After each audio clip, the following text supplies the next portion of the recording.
Dan ketekunan menimbulkan tahan uji, dan tahan uji menimbulkan pengharapan.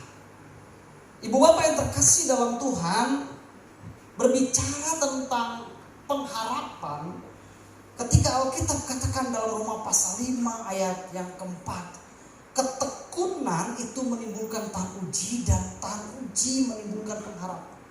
Itu berarti di tengah ujian ada dua hal yang harus kita lakukan. Yang pertama tekun, dan di tengah ketekunan itu kita terus berharap kepada Tuhan yang sedang mengizinkan ujian itu terjadi di dalam kehidupan kita.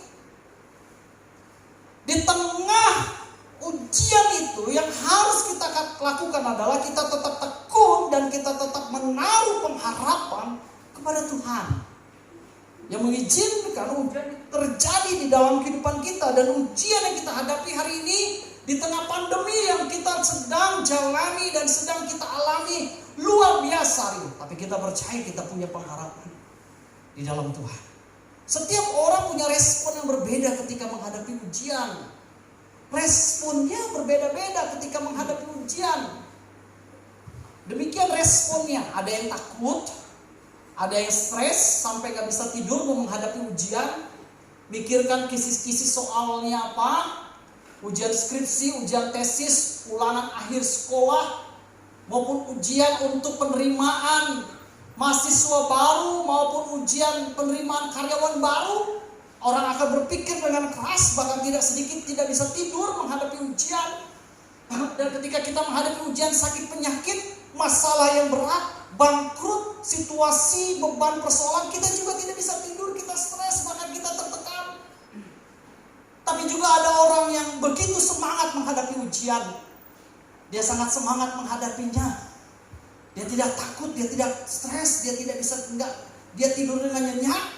Dan dia bersemangat menghadapi ujian. Karena apa? Karena dia sudah mempersiapkan diri dengan ujian yang akan dihadapi itu. Ujian yang akan dihadapi tergantung cara kita mempersiapkan diri, Bapak Ibu. Ujian yang akan kita hadapi tergantung cara kita dalam mempersiapkan diri. Bagaimana cara kita mempersiapkan diri itu? Waktu kita mempersiapkan diri dengan baik, maka kita akan menjadi orang yang tidak takut menghadapi ujian. Waktu kita mempersiapkan diri dan melatih diri dengan baik, maka kita tidak takut menghadapi ujian, Bapak Ibu. Tapi kalau kita tidak mempersiapkan diri, maka kita akan kewalahan, kelabakan menghadapi ujian. Persiapan kita dipengaruhi cara kita mengelola diri, yaitu emosi, mental, dan mengelola waktu. Ada banyak orang tanpa persiapan ketika menghadapi ujian sehingga kaget, terkejut, dan panik karena tidak ada persiapannya. Ini nih. Kita kaget, kita terkejut, kita panik karena tidak ada persiapan.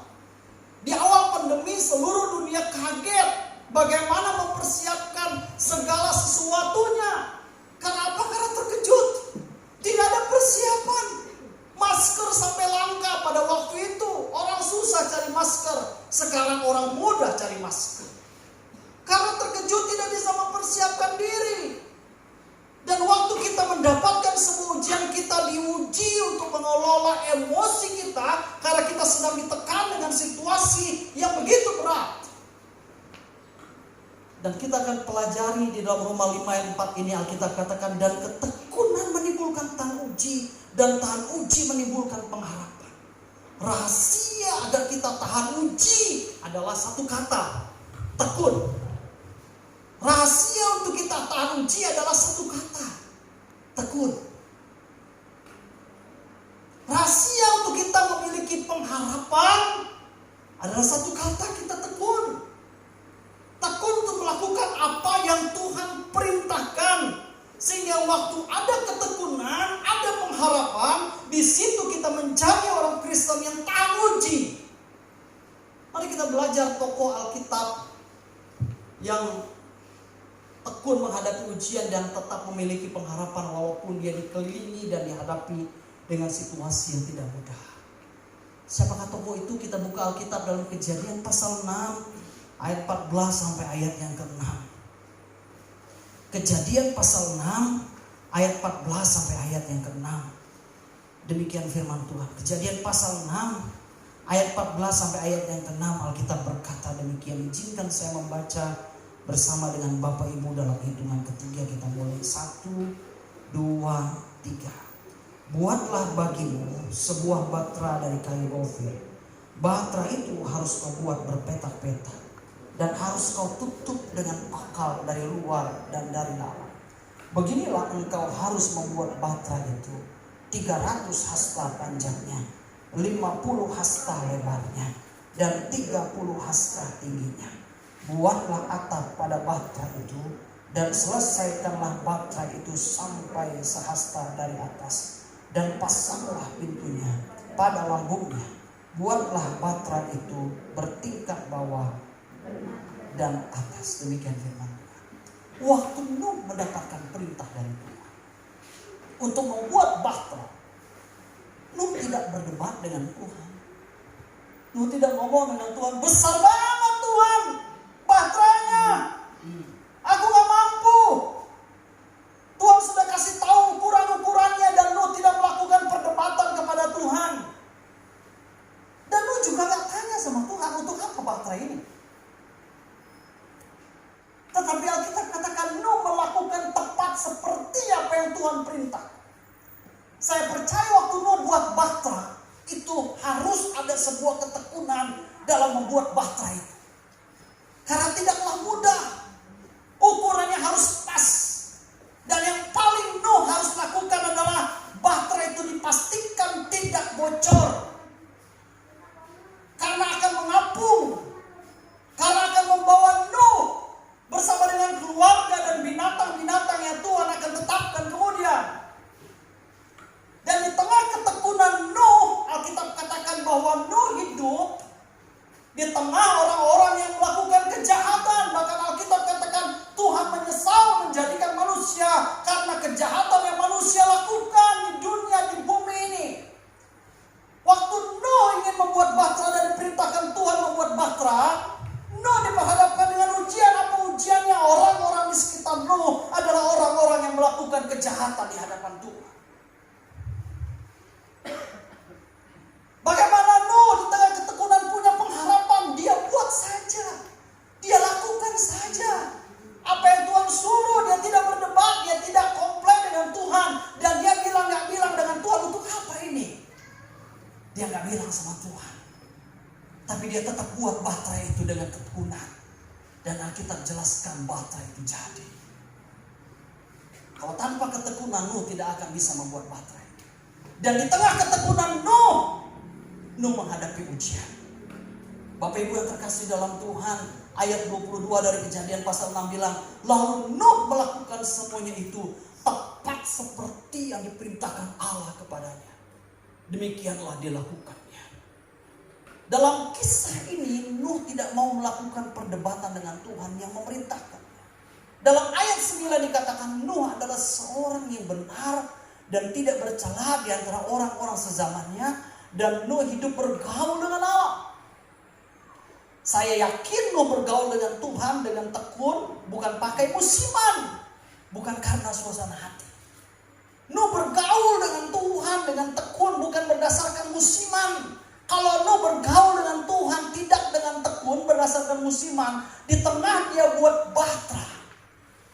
Orang mungkin menghina dia, untuk apa buat batra? Di tengah dia buat batra, ada orang-orang yang terus melakukan kejahatan. Dia mungkin mulai diejek, dia mungkin mulai dihina, dia mungkin mulai diolok. Tetapi Alkitab menceritakan Nuh karena dia bergaul dengan Allah, Nuh tekun, jadi dia tidak terpengaruh dengan perkataan orang-orang di sekitarnya.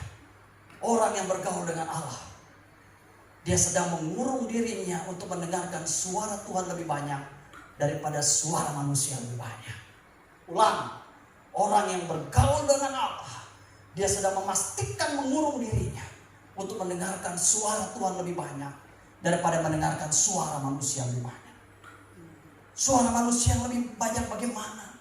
Yang mungkin menghina, mengolok, mengejek Nuh, tetapi dia tetap tekun melakukannya. Karena dia tahu, walaupun dia ada di tengah-tengah orang yang tidak menyukai dia dengan apa yang dia lakukan, dia tetap ada di posisi yang tepat, yaitu tekun melakukan perintah Tuhan. Bapak Ibu yang terkasih dalam Tuhan, Kejadian 7 ayat 24, dan berkuasalah air itu di atas bumi 150 hari lamanya. Berapa hari air itu berkuasa? 150 hari lamanya. Ketekunan Nuh diuji selama 150 hari. Pengharapan Nuh diuji selama 150 hari. Dan 150 hari itu bukan bicara tentang lamanya hari, tetapi siapakah yang ada di dalam bahtera Nuh? Ada kuda, ada singa, ada binatang-binatang yang lain yang Tuhan bilang sepasang-sepasang masukin ke dalam bahtera. Bapak Ibu bayangin betapa repotnya Nuh selama 150 hari. Alkitab tidak bilang bagaimana Nuh ngumpan itu kuda, ngumpan itu kambing, ngumpan itu domba. Dan bagaimana setiap pagi setiap binatang itu akan berteriak sahut menyaut. Ayam berteriak kukuruyu, petak petak petak petak petak petak petak tok. Babi juga kan kuak kuak kuak. Bebek juga 150 hari Nuh di dalam bahtera itu.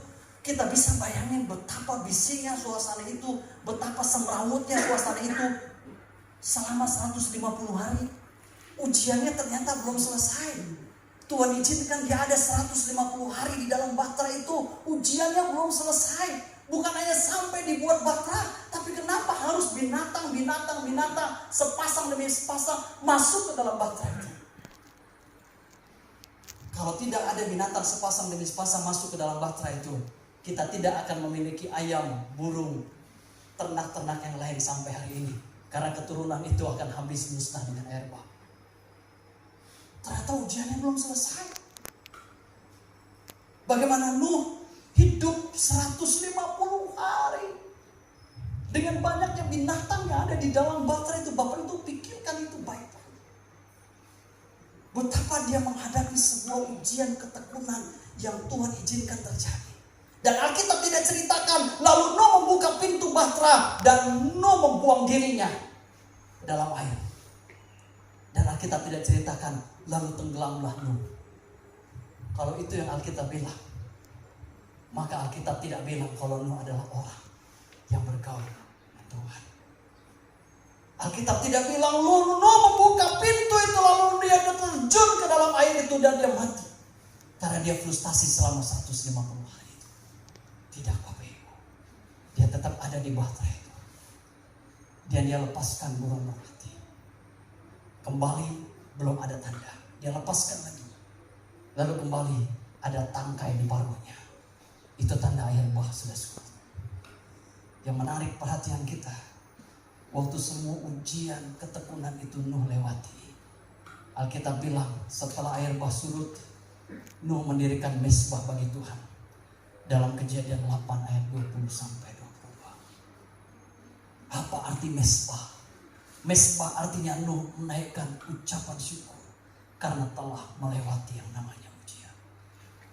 Berapa banyak di antara kita masih punya mezbah secara pribadi, yang selalu menaikkan ucapan syukur secara pribadi kepada Tuhan karena melewati ujian. Diselamatkan dari kecelakaan, disembuhkan dari penyakit. Anak-anak boleh dapat pekerjaan. Anak-anak boleh tamat sekolah dengan baik.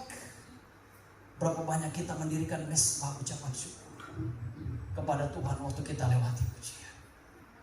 Tahukah saudara, kita harus jadi orang Kristen yang tahu bersyukur dan mendirikan mezbah di rumah kita masing-masing. Waktu kita selesai melewati ujian dan ketekunan itu, kita terus lakukan. Akhirnya kita punya satu pengharapan di dalam Tuhan. Dan Tuhan izinkan kita menaikkan syukur kepada Dia. Dan katakan terima kasih untuk setiap hembusan nafas yang Tuhan izinkan terjadi kepada saya sampai pada detik ini. Saya pilih silakan Deis maju ke depan. Destra Majesty. Benar namanya? Destra, Mai, Sri Austina, dan Jamaluddin Esos. Pasangin ya Timotius. Saya punya ilustrasi yang luar biasa ini. Bapak Ibu yang terkasih dalam Tuhan, dari sadap sana.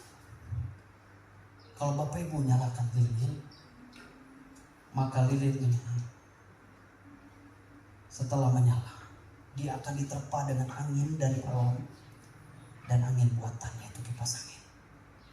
Apa yang kita lakukan ketika lilin ini supaya tidak mati? Kita akan menutup lilin itu dengan tangan kita. Dan ketika kita menutup lilin itu dengan tangan, kita pastikan lilin itu tidak akan mati. Semakin angin bertiup, semakin kita rapat tutup lilin itu dengan tangan. Seringkali badai itu dari kanan, dari kiri, lewat perbuatan manusia, lewat situasi alam ini. Tahukah saudara, Tuhan dengan tangannya dia tutup iman kita, hidup kita, supaya kita tetap bercahaya dan penuh semangat dalam iring Tuhan. Tahukah kita, dia sedang mengerjakan untuk menutup api ini agar tetap menyala dengan tangannya. Waktu kita sudah mulai mengeluh dan kita mulai bilang dengan Tuhan, capek saya dengan pergumulan ini Tuhan. Rasanya saya mau mundur dengan Tuhan. Rasanya saya tidak mau lagi melayani. Saya kecewa dengan keadaan ini. Berdoa banyak tapi masalah terus bertubi menerpa saya. Waktu lilin itu hampir padam tanpa terasa, Tuhan tetap tutup lilin itu. Jangan sampai lilin itu padam. Tapi sayangnya ada banyak orang sengaja memadamkan api itu. Dia mulai mengebas tangan Tuhan untuk tidak campur tangan dalam setiap pergumulannya. Deh, silakan duduk. Bapak Ibu, dia mau nyalakan kipas angin. Di dalam bahtera ujian itu ada, tapi dengan baik bahtera itu tidak bocor, karena Tuhan lindungi bahtera itu. Binatang-binatang ada dalam bahtera itu tidak gerogoti kayu gofer itu, sehingga bahtera itu bocor, akhirnya tenggelam. Karena Tuhan yang jaga bahtera itu. Kalau Tuhan yang jaga, tangan Tuhan yang jaga, sukarkah bagi kita berharap kepada Dia yang dengan tangannya menjaga keluarga kita?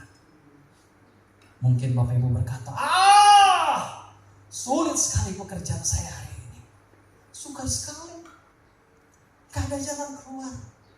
Tapi bahtera rumah tangga kita, walaupun diterpa berbagai macam angin, gelombang, badai, tapi dia tidak bocor, karena Tuhan yang menjaga dengan tangannya. Kalau dia menjaga dengan tangannya, kita dibiarkan berlayar terus menerus. Dan dia tidak izinkan kita tenggelam hari ini, karena dia tidak mau semangat iman api yang menyala dalam hidup kita itu padam, karena dia menutup dengan tangannya. Kalau ada orang yang berkata di gereja ini, urus iken gereja itu, kami penonton, saudara tanpa disadari, api saudara sudah hampir padam. Saudara sedang ditiup oleh angin dari kanan kiri. Padam. Jangan melayan lagi. Tunggu melayan, tunggu Pak Gembala angkat. Setega lagi ya angkat. Baru udah diangkat, baru kita melayan. Kalau ada dia sulit, kita tutup. Tanpa kita sadari, api kita mulai goyang, lama-lama mengecil, dan lama-lama padam. Kita sedang mengebaskan tangan Dia untuk tidak lindungi dan jaga api semangat kita hari ini. Berapa banyak Bapak Ibu yang sudah mulai kehilangan semangat. Tapi tahukah, api itu dijaga sama Tuhan supaya lilinmu tetap nyala. Bahtera rumah tanggamu yang hampir hancur dan hampir diambang perceraian itu, dia tidak biarkan bahtera itu bocor, dan akhirnya bahtera itu menenggelamkan sisi rumahmu. Katakan sama Tuhan, terima kasih berfirman hari ini. Biarkan saya tetap semangat dan tangan yang perkasa melindungi iman kita dan rumah tangga kita hari ini, sekarang dan selamanya. Tunduk kepala.